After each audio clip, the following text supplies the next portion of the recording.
My wife and I tied the knot later in life. I was 28 and she was 31. That was 6 years ago. Having lived life to the fullest before meeting, we found ourselves in a financially tight spot. Before getting married, we discussed our mutual desire to have children and for Janet to be a stay-at-home mom until our youngest started school. We both agreed that having a full-time parent was crucial for a child's well-being, provided it was financially feasible.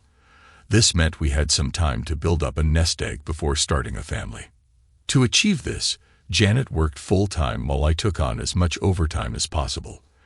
I got into the rhythm of doing double shifts on Fridays, starting late on Saturdays, and working another 12 hours.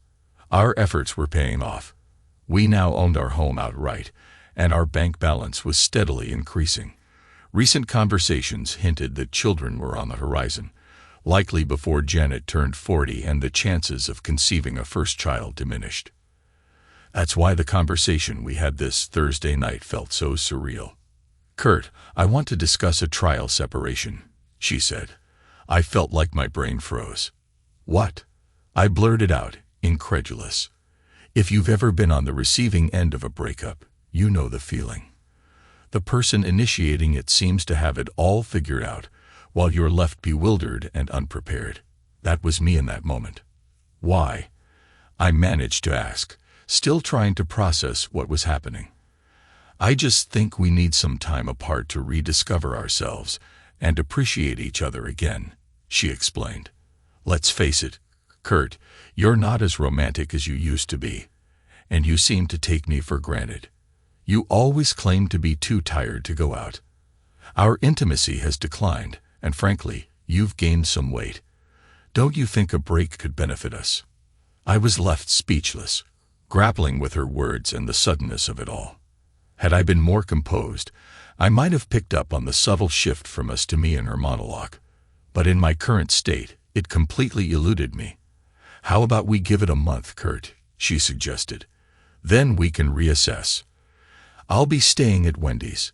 Feel free to call me whenever you like, but let's limit our in-person meetings to once a week. Anything more, and it won't feel like much of a separation, will it? Just know, Kurt, that I love you deeply and believe we'll have beautiful children together." Unconfident that after a month, maybe two at most, we'll be back to where we were. With that, Janet rose, fetched 2 suitcases from the back hall, and headed toward the front door. "Don't I get a say in this, Janet?" I stammered. "My decision is made, Kurt," she replied firmly. "Please sit down, Janet," I implored. Reluctantly, she returned to her seat. "Who is he, Janet?" I couldn't help but ask. "Oh, Kurt, I knew you'd jump to that conclusion," she sighed. "I love you, Kurt, and only you. There's no one else, so there's no need to bug my phones, follow me, plant a GPS tracker in my car, or hire a private investigator. In fact, if you were to do any of those things, I might interpret it as a lack of trust in me, and we have to reconsider our relationship." As she moved to rise once more, I instinctively grasped her arm and pulled her back down. "This isn't fair, Janet. You've had days, maybe weeks, to plan out your little speech and this impromptu move, but it's all new to me," I expressed, frustration tainting my voice. "What move, Kurt?" she queried, her expression finally mirroring some of the confusion I was feeling. "Can't you see that what you've done puts our relationship in jeopardy, Janet? This unilateral decision of yours smacks of contempt. I've always treated you as my equal partner, and I'd never make such a risky move without consulting you first." "What risk, Kurt? I love you, and you love me. Where's the harm in taking a short break? If I miss you before the month is up, I'll come back in a heartbeat. And what do you mean by contempt?" She responded, her tone tinged with a mix of curiosity and concern. "What I mean is, you haven't given me the chance to explain myself," I countered. "For instance, we hardly go out together because I've been working overtime on Fridays and Saturdays. We agreed to the extra hours to improve our finances. Our intimacy has waned, partly because of the natural progression of our 6-year marriage, and partly because I'm always exhausted. And as for my weight gain, it's because you suggested I take on the supervisor role for the extra income, which isn't as physically demanding as being on the tools. These are just my initial thoughts in the last 2 minutes. Can't you stay so we can talk this through properly? I'm sorry, Kurt. I promised Wendy I'd go out with her tonight, she replied softly, her resolve unwavering. With that, she rose, gathered her bags, and headed toward the door. All I could manage to utter was, "Just remember, Janet, you're still married." There was only a brief pause before she continued out the door without looking back. That night, sleep eluded me, leaving me unfit for the grueling 16-hour shift the next day. Despite my exhaustion, changing plans was out of the question. The afternoon shift supervisor had already made arrangements, relying on my promise to cover for him again. In my line of work, letting your guard down was not an option. Thus, I found myself in the wrong place at the wrong time on Friday night, when a 35-ton loader nearly collided with me. I managed to throw myself out of harm's way at the last second, feeling the heat of the exhaust as I hit the ground. Adrenaline carried me through the remainder of the shift, exacerbated by hunger since Thursday. Janet's usual shopping day had been skipped due to her packing. The next day, I was back on the job by 10 a.m., subsisting on sandwiches made from week-old bread. The following evening, I stopped at a 24-hour corner store for supplies. Upon arriving home after 11:30 p.m., I noticed the message light blinking on the phone. It was Janet, expressing how she missed me and thanking me for giving her space by not calling. She mentioned she'd be out late again that night and insisted I not call, leaving me feeling increasingly resentful. Here I was, working tirelessly to contribute 3 times as much to her savings, while she seemed to be enjoying a carefree lifestyle. It was a new and bitter feeling, one I had never experienced before. Neither of us reached out to the other on Sunday. By Monday, I made the decision to inform my boss that I wouldn't be available for overtime for the foreseeable future. When he inquired further, I disclosed the near-miss incident from Friday night. He was visibly taken aback and readily concurred with my decision. By Wednesday, with no contact from Janet, she finally called me. It seemed like she didn't have much to say. Feeling a pang of guilt for giving her the cold shoulder, I decided to make amends. On Thursday evening after dinner, I made my way to Wendy's house. As a peace offering, I brought along a bouquet of flowers and a box of chocolates. Wendy, Janet's best friend who had been divorced for over a year, greeted me.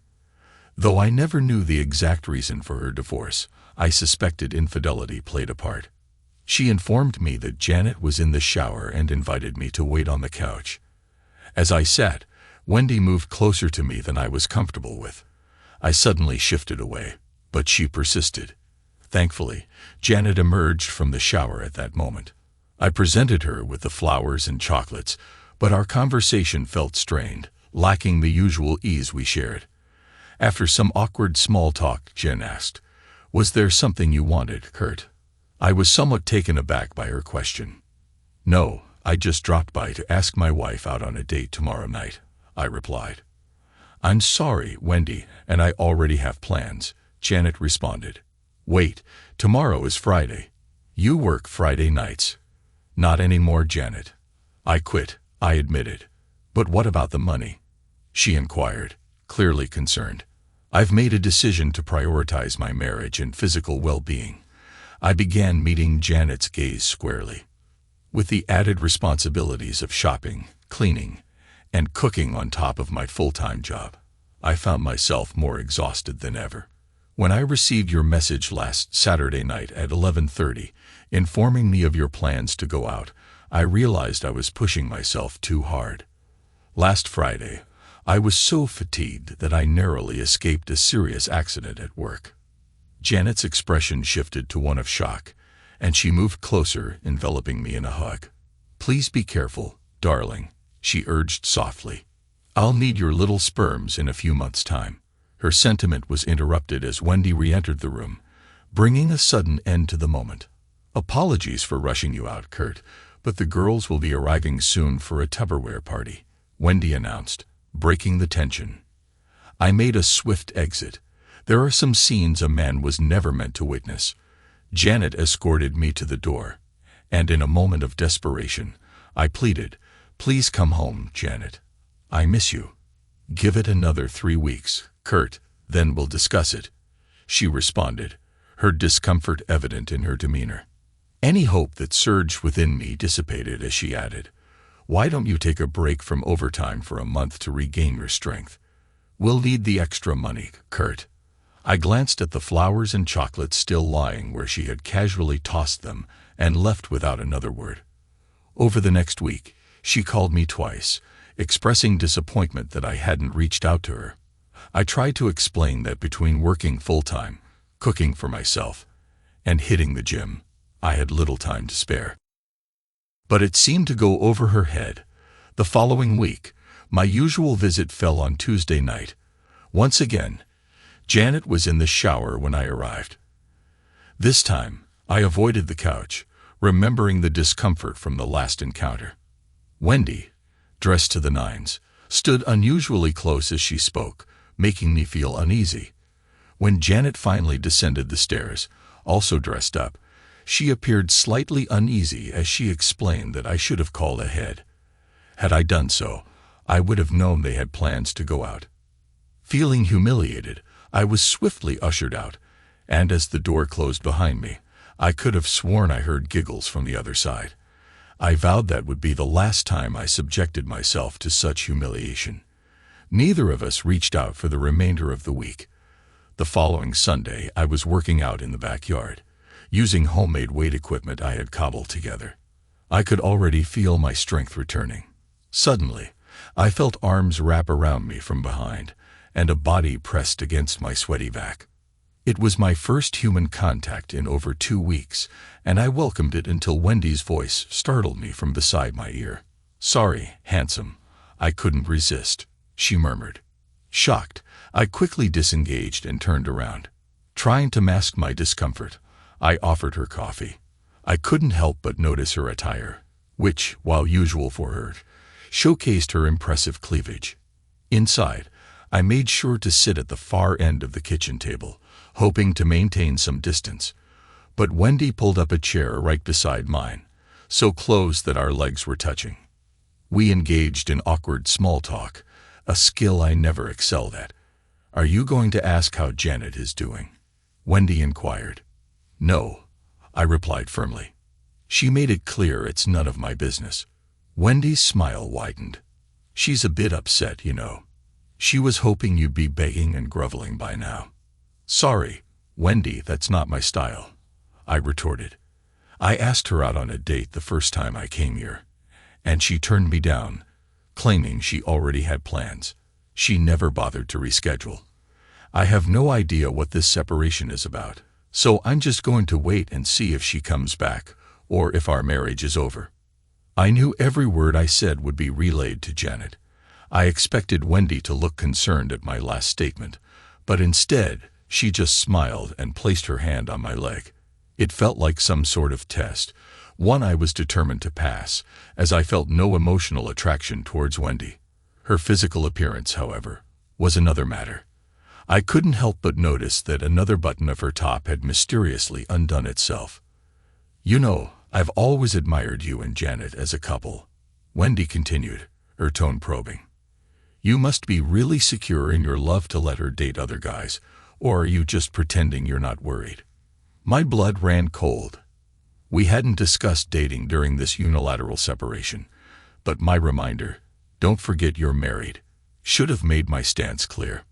Without a word, I abruptly left the house and headed straight to Wendy's backyard. Through the kitchen window, I spotted Janet in a bikini, sunbathing on the deck. With determination, I marched outside. "What's this about you dating Janet?" I confronted her, trying to keep my tone steady. "I haven't been dating, Kurt," she responded calmly. "We met a couple of guys last Tuesday at a club, danced a bit, and mentioned we might be there again last night. We bumped into them again, but that hardly constitutes a date."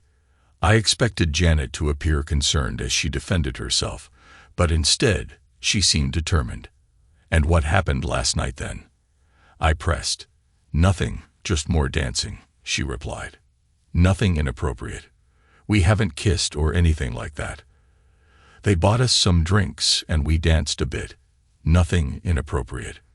Since when has it been appropriate for a married woman to dance with other men when her husband isn't even there?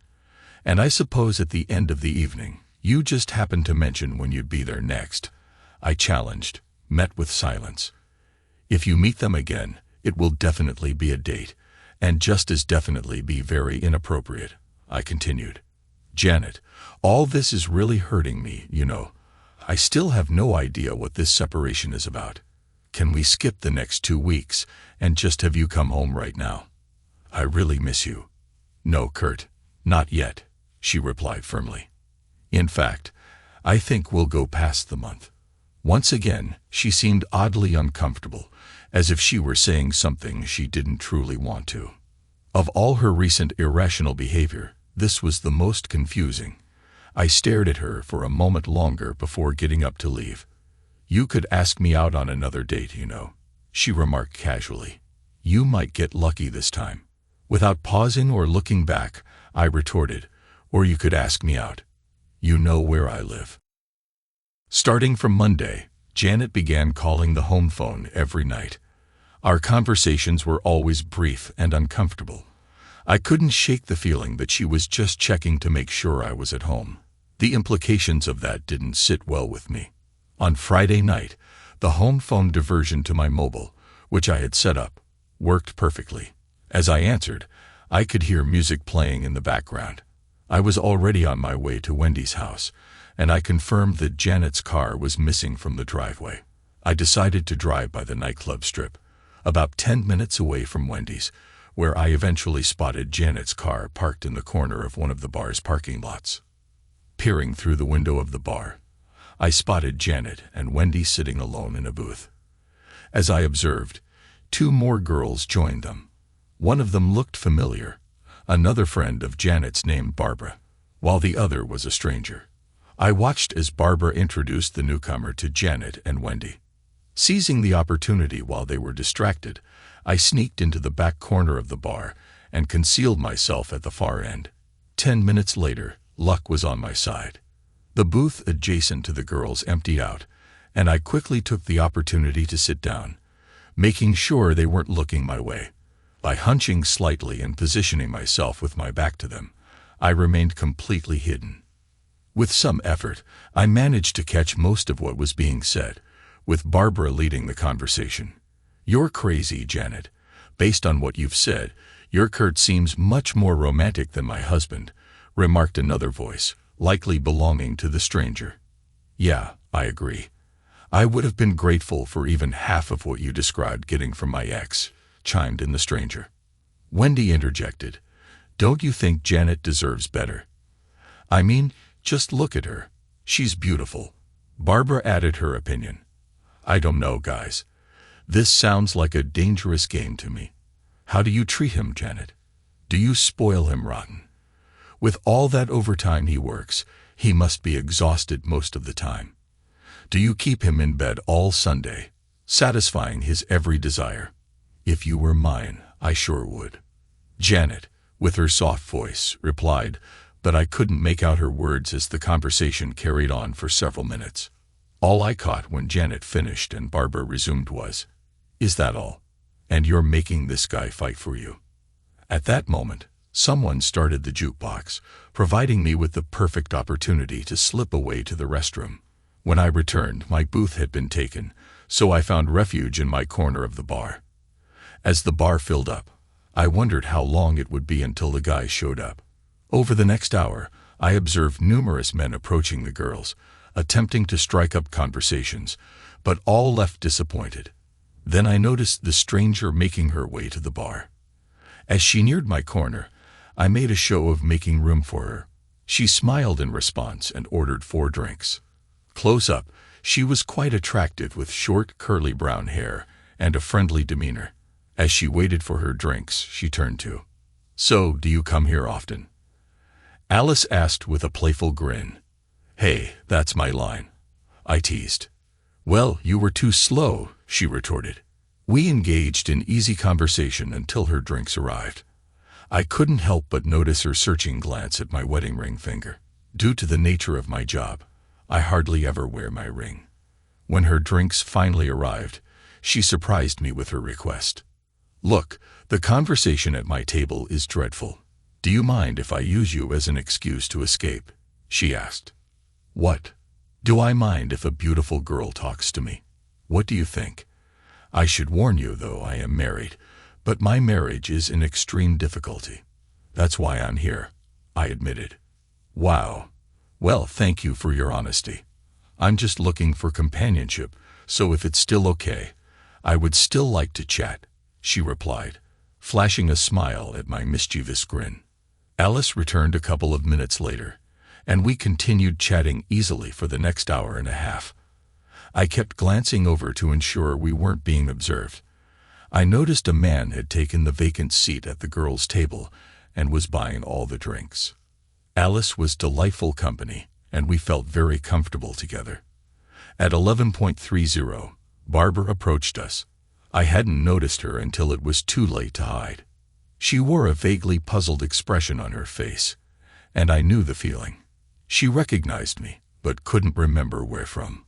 I smiled as Alice introduced us, and Barbara leaned in to whisper in Alice's ear, "You're right, he is cute.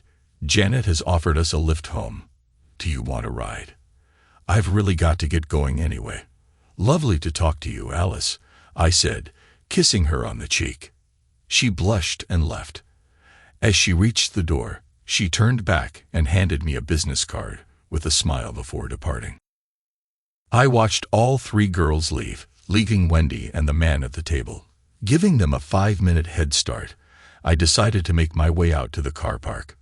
2 minutes later, my phone rang. The caller ID showed it was Janet ringing through the diverted home phone. After exchanging greetings, she asked why there was music in the background. "Are you having a party at the house?" she inquired. "I'm at a bar, Jules. I'd spent the evening chatting to a beautiful girl," I replied. "What the hell, Kurt? Who said you could do that?" she exclaimed. "Aren't you implying that you're the only one free to date? Aren't you suggesting I'm not allowed to?" I shot back. "Well, you aren't. While you're married to me, I expect you to behave appropriately," she retorted. "So you're saying you didn't call me from a bar earlier?" I challenged. "Well, yes," she admitted. "And I suppose those guys from last time didn't show up, did they?" I pressed. "No, yes, maybe," she replied, her tone uncertain. It was somewhat reassuring to know that I wasn't the only one confused. "Look, Janet, can we please cut this crap and go back to how it was before? Come home now, I'll meet you there," I pleaded. There was a pause before she responded. "No, I'm sorry, Kurt, I'm just not ready." "Okay, just come for the night, then," I suggested. "No, sorry, Kurt, I'll call you later," she said before hanging up.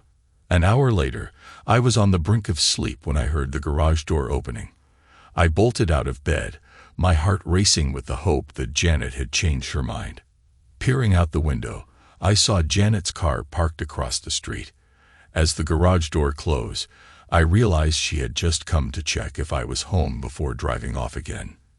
Disheartened, I returned to bed, my mind swirling with the confusion of the evening's revelations. With no clear understanding of what everything meant, I couldn't shake the feeling that things were spiraling out of control.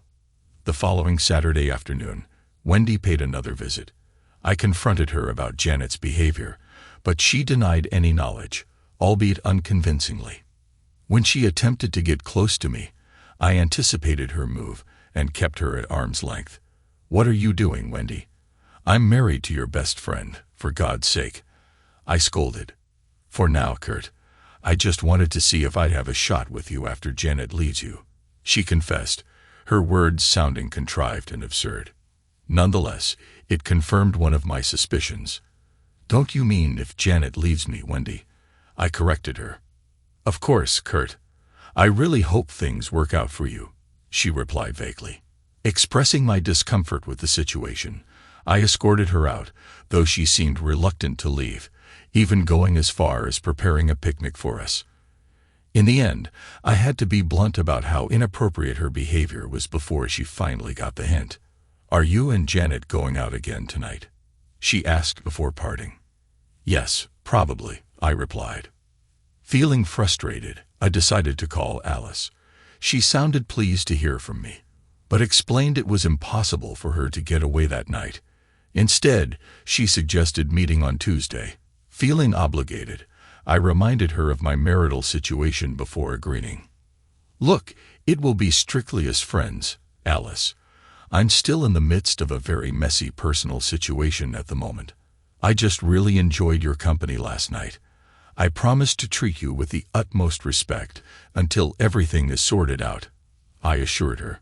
After expressing that she had also enjoyed our chat and acknowledging her own complicated situation, she ended the call, expressing her anticipation for Tuesday. Monday morning marked the beginning of a new routine with Janet. She started calling me at 6 a.m. every workday, around 6 p.m., when I typically arrived home from work, and again just before bedtime. While she claimed it was because she missed me, she continued to reject my pleas for her to return. It was becoming evident that I was being checked up on. On Wednesday, I noticed a message on the home phone answering machine.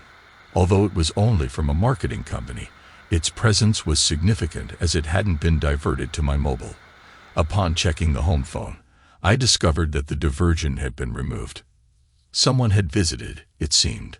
On Tuesday, Alice greeted me at the front door of her apartment, and we departed promptly. She looked stunning. Once seated at the restaurant, I initiated the conversation. "So, would you like to share why your personal life is a bit complicated?" I inquired. "Yes, her name is Diana," she responded. As it turned out, Diana was Alice's 3-year-old daughter. The father had abandoned them after deciding that family life was too serious. Tonight, Alice's mother was looking after Diana. Eager to shift the focus away from discussing my own personal troubles, I steered the conversation in a different direction. "The other night when we talked at the bar, you mentioned the conversation at your table was pretty awful. What was all that about?" I asked. "Oh, that. Just awful conversation and stupid people," Alice replied. "There was this woman named Janet. She's currently separated from her husband, but she's planning to go back to him. Apparently, she hopes the separation will make him fight for her, be more romantic, and all that. But the ridiculous thing is, from what she described, he already seems pretty good. He brings her flowers every week, takes her on monthly date nights, spoils her endlessly. Despite working late on Saturdays, he gets up early on Sundays to make her breakfast. He even surprised her with a cruise last year. Honestly, I'd be happy with just half of that for my ex. It made my friend Barbara sad too. She doesn't get treated like that. Some people just don't appreciate what they have, I guess," I remarked. "It gets even more ridiculous. Even before they separated, she was trying to make him jealous," Alice continued. "How so?" I inquired. "Well, apparently she would come home later and later from girls' nights out, intentionally wearing men's cologne. And once she even got a pair of panties from her friend Wendy. They were all well used, if you catch my drift. She left them on the bedroom floor, hoping he'd notice. But the guy didn't bat an eye," Alice explained. "Her husband sounds pretty naive to me," I remarked. "Or perhaps he just loved her so deeply that he overlooked those things," Alice mused. But when all her attempts failed, she and her friend devised this trial separation scheme. The plan was for him to become desperate and fight for her, but instead, he's not reacting at all. Good for him. When he didn't respond as expected, they decided to take it up a notch. She stopped contacting him, and he ignored her. Then her friend planted the idea in his head that she was out dating. Despite all their efforts, the poor guy isn't playing along. Honestly, I have to admire him.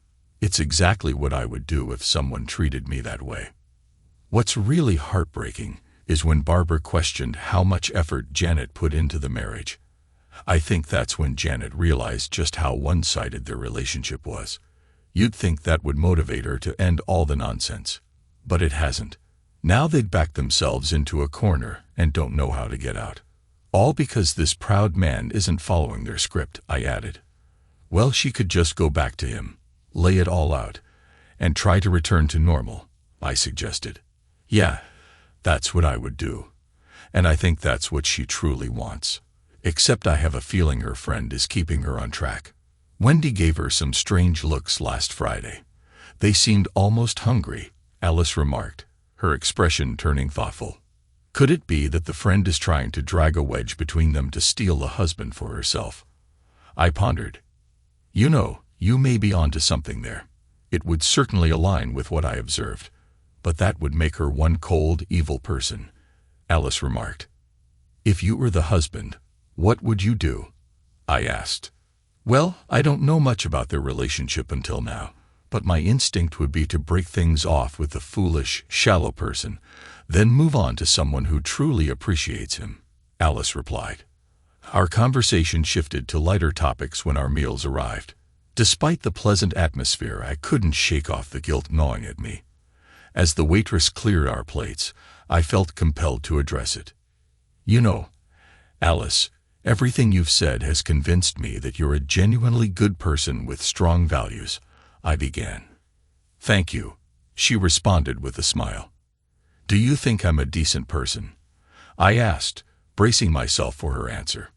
Without hesitation, Alice replied, Yes, I consider myself a good judge of character, and I have no doubt that you're a very kind person.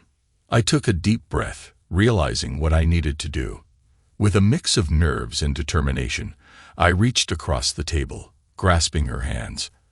I need to tell you something, I said, steeling myself for the difficult conversation ahead. Please forgive me, Alice, but I've been less than truthful with you. I've been grappling with confusion lately, and I've done things I'm not proud of in an attempt to find some clarity. But I have immense respect for you, which is why I feel compelled to come clean and tell you the whole truth. My name is Kurt, and I've been married to a woman named Janet for 6 years. About 4 weeks ago, she insisted on a trial separation, despite my objections. Tonight, a new friend suggested I should just move on from her. Given the disrespect and pain she's caused, I was leaning towards that conclusion myself. You were right. I did treat her like a queen, but looking back, I realize how little she reciprocated, I acknowledged. A range of emotions played across Alice's face, eventually settling on horror. She covered her mouth with a clenched fist. Oh my God, did I just call your wife a stupid bitch? Actually, I was quite offended that you referred to the woman I married in such a derogatory manner, I replied. Her expression softened slightly, but I could still see the conflict in her eyes. I hastened to add, trying to lighten the mood. Do you realize that your first concern was whether you had offended me? That speaks volumes about your character. Of course, I forgive you. Yes, you did use me a bit, but I understand your perspective. Is that why you approached me on Friday night? Were you trying to gather information? She inquired. You're right, you caught me off guard with that question. But can I rely on your friendship until this situation is resolved, one way or another? I asked. Absolutely, Kurt, but I want to make it clear that I don't want any part in sabotaging your marriage, she clarified. Thank you. Your friendship is all I need right now, I responded. From my perspective, I thought our marriage was perfectly happy until one Thursday when Janet dropped the bombshell of a trial separation. Although she initially planned to leave without explanation, I insisted on getting some clarity. But even with her explanation, I'm still deeply confused. Because I invested so much time and effort into either work or my relationship with Janet, I never really cultivated any close friendships, I explained. Do you think there's any chance of reconciliation? Alice asked. I'm not sure, Alice. Part of me feels like taking her back after the way she's treated me would be letting myself down. And after our conversation, I've realized just how one-sided our marriage was, particularly in terms of romance. To be honest, it's a bit embarrassing to admit, I confessed. By silent agreement, we shifted to lighter topics for the rest of the evening, and ended up having a pleasant time together. Eventually, Alice needed to head home to relieve her mother. I suggested she take her time to process everything and reach out to me when she was ready. I made it clear that I would understand if she chose not to contact me again. The next day, as I was walking towards the grocery store, I heard someone calling out to me from the nearby coffee shop. Turning around, I saw Janet, Wendy, and another girl with her back turned to me. As I approached the table, my heart sank when I recognized Barbara. She couldn't contain her surprise as she exclaimed, "You!" The implications dawned on me quickly. Janet would soon realize I had been spying on her, and she would know that there were no men involved in her Friday night outing. Depending on what Barbara said, Janet might even deduce that Alice had revealed everything. Surprisingly, I found myself not as worried as I thought I would be.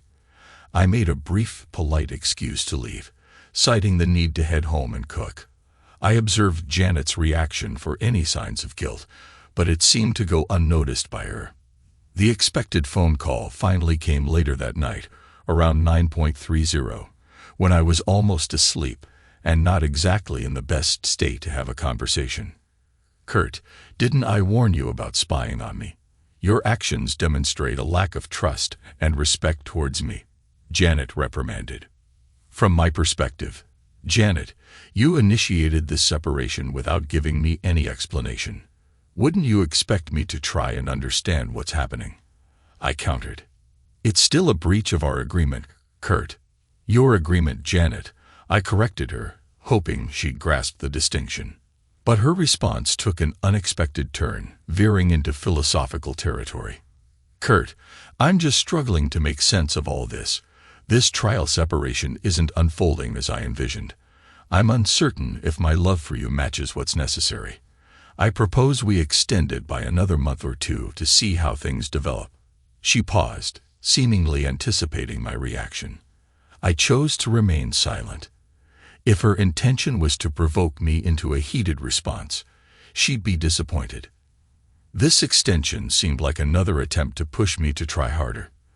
It reminded me of the saying, "If at first you don't succeed, try again." Although I preferred the mining variant. "If at first you don't succeed, try more explosives next time." But this extension felt weak and uninspired. "Okay, Kurt, I didn't want to resort to this, but I think it's fair. I believe I should be allowed to date other men. Maybe that will help me appreciate your value and reignite my feelings for you." Once more, she paused, seemingly awaiting my outburst. But this time, my silence wasn't a calculated move. I was simply left speechless. When I finally found my voice, I chose to withhold it. I realized that whatever I said in that moment was unlikely to resolve anything. "Are you still there, Kurt?" she queried. I remained silent, grappling with my thoughts. Part of me wanted to lay out the full extent of my knowledge, but I also recognized that she needed to arrive at her own decision for the right reasons. Revealing everything might lead her back, but it wouldn't address the underlying issues. "Kurt," she pressed again. "I believe dating would be a grave mistake, Janet," I finally responded, my tone firm. "Let me be unequivocal about this. If you choose to date or engage in any behavior that violates the boundaries of marriage, meeting a man repeatedly, dancing with, touching, or kissing another man, I will interpret it as your withdrawal from our marriage. Do I make myself clear? I'm uncertain if our marriage can be salvaged even if you return today, but I'm willing to try. Will you please come back where you belong, Janet?" This time, the silence was hers. "Well, Kurt, I don't believe you're in a position to dictate terms," she retorted sharply. "You don't owe me. I think I'm entitled to seek the romance and companionship I've been missing out on for the past month." At this point, I seriously began to question Janet's state of mind. Did she not realize that the reason she was missing romance was because she had left the one who had been romancing her? "So, Janet, you're still intent on opening up this marriage, are you?" I pressed, unable to fathom her logic. "You never provided me with a reason for this separation that made any sense to me. The closest theory I could come up with was that you were trying to make me work harder to put more effort into our marriage. But I dismissed that as too disrespectful. One benefit of your absence is that it's given me time to reflect. I now realize that I've been the one putting in significantly more effort into our relationship than you have. Yet here I am, utterly bewildered. Once again, silence hung between us. When she finally spoke, her voice trembled, on the verge of breaking into a sob. It seemed as though she was blindly following a plan that she suddenly recognized was seriously flawed. "I'm sorry, Kurt. My mind is made up," she uttered, her words heavy with resignation. The dial tone marked the end of the conversation, and I couldn't shake the feeling that it also signaled the end of our marriage. Bizarrely, when I returned home on Thursday and Friday nights, Janet's car was parked 100 meters down the street in the opposite direction from my approach. I watched her drive away 5 minutes later, adding another layer of confusion to an already perplexing situation. On Thursday night, Alice called. She graciously forgave me, a weight off my shoulders. She then asked for an update, assuring me that her inquiry was purely out of friendship. I recounted my recent conversations with Janet, along with my analysis of her probable motives. "What's your plan now, Kurt? Just going to sit tight and wait for her to deliver the final blow to our marriage, I guess. Do you want me to keep an eye on her this weekend, Kurt?" "No, don't trouble yourself with this, Alice. How about we figure out where they are, and you take me to the same place?" "No, I won't stoop to her level, but I would like to see you this weekend," I suggested. We quickly settled on a Sunday afternoon picnic after a bit of negotiation. Alice didn't press me on why I wasn't available on Friday or Saturday. She understood. We must have talked for about 2 hours. On Friday, it didn't take long to locate Janet and Wendy. The fact that they were at the same old bar led me to consider 2 possibilities. Either Janet was genuinely confident that I wouldn't dare to spy on her, or more likely, she was counting on me to do just that. This time, I watched everything unfold through the windows, feeling a twinge of shame for my actions. That night, Janet was surprisingly well behaved. It was just her, Wendy, and Barbara chatting until around 10 p.m. Wendy accepted several dance offers, but Janet and Barbara declined several. Eventually, 2 persistent guys approached, clearly targeting Janet and Wendy. Barbara left shortly after, leaving the remaining trio at the table. Throughout the night, the 2 girls covertly surveyed the dark corners of the bar. I was pleasantly surprised when Wendy and Janet left together at 11:30. I followed their taxi back to their place and watched until the lights went out. Saturday was a different story. Once again, it was the same bar and the same 2 guys were waiting. This time, they wasted no time in making their move. At 8:05 p.m., my marriage came to an end. After Wendy left to dance with her chosen companion, the other guy made his move on Janet. From my vantage point, I could see his hand on her leg. In the 5 minutes I gave her to handle the situation, she scanned the bar at least 6 times. I walked into the bar. When Janet saw me approaching, she at least had the decency to push the guy's hand away. Her expression could only be described as smug as she delivered her opening line. "Kurt, I warned you not to spy on me again." Sensing my mood, her unfortunate companion stood up, unsure whether to confront me or flee. Ignoring all social norms, I stepped in close, emphasizing his small stature compared to my 6-winged frame. In a low growl, I uttered the shortest sentence in the English language. "Go." He ran. Keeping my gaze fixed on Janet's face, I sat down in his vacant seat and pulled out a roll of papers from my breast pocket. "These are papers for a mutually agreed divorce. I've already filled them out. All you have to do is sign them. I've included a separate agreement on splitting our assets, and I can't see any reason not to split everything 50-50. It makes sense for me to keep the house since you have already moved out." As I spoke, I observed Janet's smug expression slowly morph into one closer to horror. I didn't linger to witness the rest of her reaction. Avoiding eye contact, I quickly left, hoping to conceal the emotions welling up inside me. Curiosity got the better of me, and I returned to watch through the window. Janet was now openly crying. Within minutes, Wendy returned, looking perplexed. However, as soon as she glanced at the papers on the table, a broad grin spread across her face. Over the next hour, Wendy seemed to do most of the talking. 15 minutes into their conversation, Janet's tears subsided, and an hour later, she appeared remarkably relaxed. Wendy's influence was unmistakable. Somehow, she had managed to convince Janet that their scheme was progressing as planned. That night, sleep evaded me once again as I braced myself for the inevitable final confrontation. More anguish lay ahead, and I couldn't shake off my feelings for the woman who had caused me so much pain. Anticipating Wendy's visit the following day, I pretended not to be home when she arrived. Ignoring her persistent phone calls, I waited in silence, expecting the impending confrontation. Surprisingly, there were no calls from Janet. At 1:30 p.m., I found myself knocking on Alice's door, holding a bunch of red roses.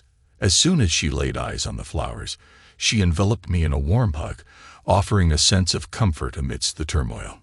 "I was going to ask you how the last few days went, but I can see," Alice remarked perceptively, as she noticed the roses in my hand. It was clear she understood the significance of the gesture, recognizing that friends typically didn't exchange roses, especially not in the midst of unresolved issues. Inviting me inside, she led me to an older woman, her mother. "Kurt, this is my mom, Maddie. Mom, meet my boyfriend, Kurt." Alice introduced us, her words catching me off guard in the best possible way. I was left momentarily speechless, contemplating how much Alice had shared with her mother about us.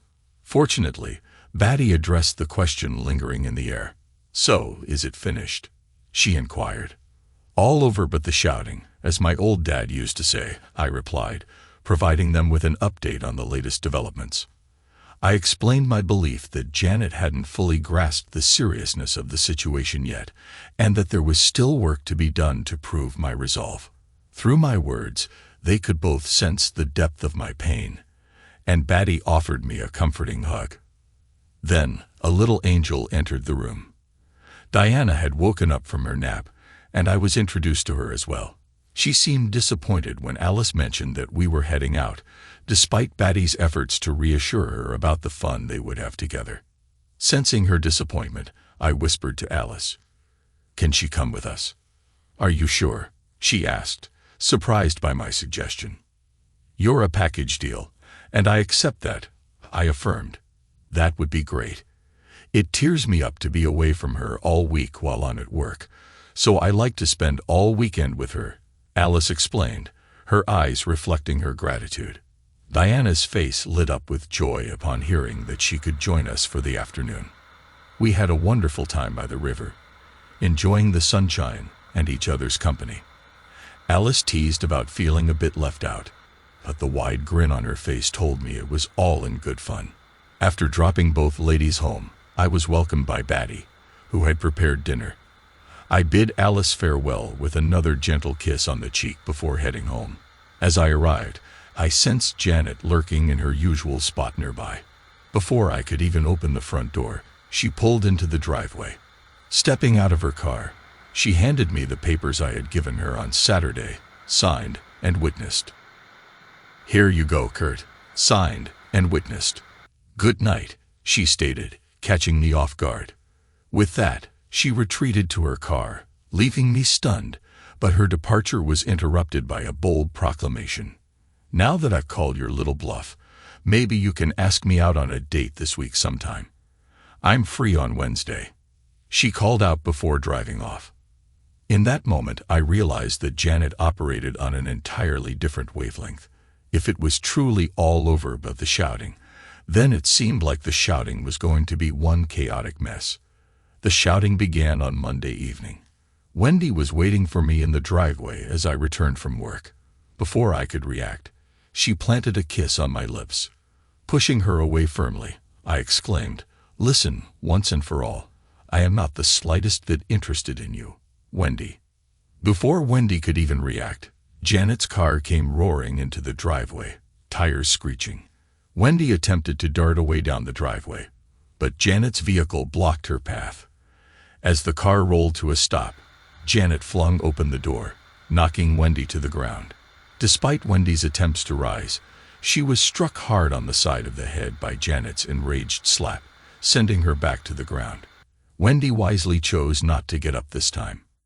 In normal circumstances, staying down would have been a wise move, but facing an enraged Janet, who had just realized she'd been deceived, it was a dangerous choice. Janet unleashed her fury on Wendy, kicking her repeatedly. I knew better than to intervene. Janet's wrath was like that of a wild animal. When Janet showed signs of exhaustion but continued to seethe with anger, I risked stepping in to restrain her. At that moment, a police car happened to pass by. Janet and I were both cuffed, and an ambulance was summoned for Wendy's injuries. Janet was interviewed first, her shouts echoing from where I sat in the holding cells. Eventually, they transferred her to the cell across from mine. When it was my turn, I recounted the full story to the police, attempting to convey that Janet's actions were provoked. It felt like the least I could do. I was released with an apology at 11 p.m. On Monday, I went to work as usual, grateful for the sanctuary of being over a mile underground where cell phone signals couldn't reach. On my way home, I updated Alice over the phone. She invited me for dinner again and relayed a request from Diana. Could that nice Kurt read me a bedtime story tonight? Arriving home later than usual, I stopped by Wendy's parents' house to speak with them. I explained what I knew about their daughter's manipulation of my wife. Surprisingly, neither of them seemed shocked. I urged them to influence Wendy not to press charges against Janet for assault, and they promised to do what they could. Janet's car was parked in the garage when I arrived home. Upstairs, I found her suitcases unpacked on the bed, and the sound of the shower running.